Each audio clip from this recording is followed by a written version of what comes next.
Hello, my name is Dr. Jessica Tartaro. I work as an intimacy coach and connection facilitator, and it's an honor to be on this panel with very brave people.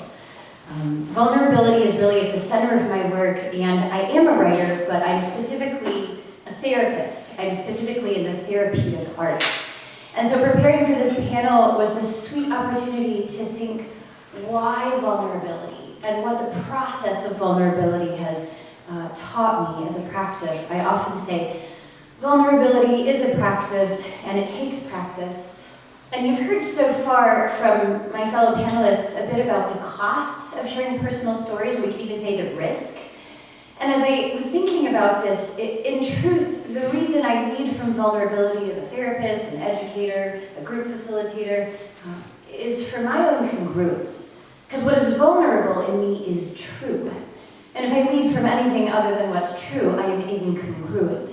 And I believe if I care about healing, that congruence is vital. So I'll give you an example. I realized I was short on flyers, and so I sent my flyer file to the printers, and I said, can it be done by Thursday? And they said, yes.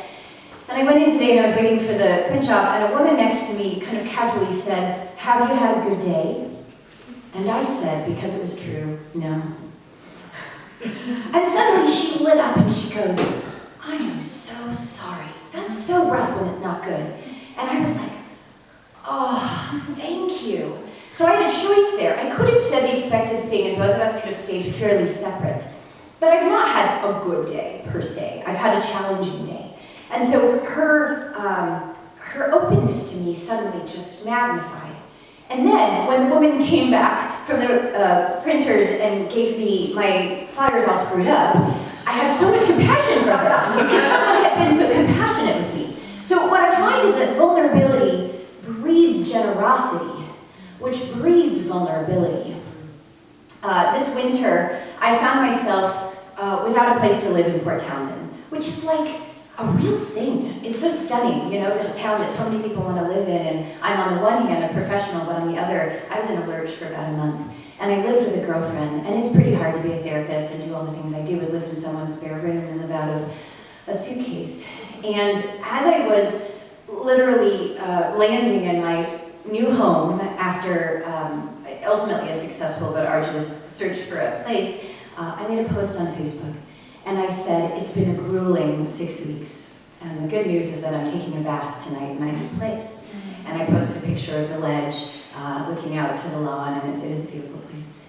And all these inquiries and care poured in, and my friends and my acquaintances were, oh my God, how are you? And what's going on? And are you okay? And I realized my learning process in making that post was that I was least okay when I wasn't sharing about what was going on. I was alone in it.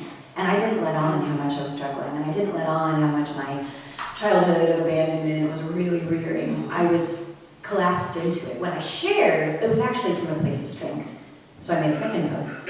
And I said, make no mistake, my sharing my pain is not in fact a sign that I am suffering. It is coming from strength. It can only come from strength. And so that was this interesting learning for me. And in closing, what I'll say is, often the sharing of vulnerability, not often, always takes strength, but the sharing itself gives strength. The sharing itself becomes its own healing act, and then it spreads healing, and that is why vulnerability is the centerpiece of my work. Thank you.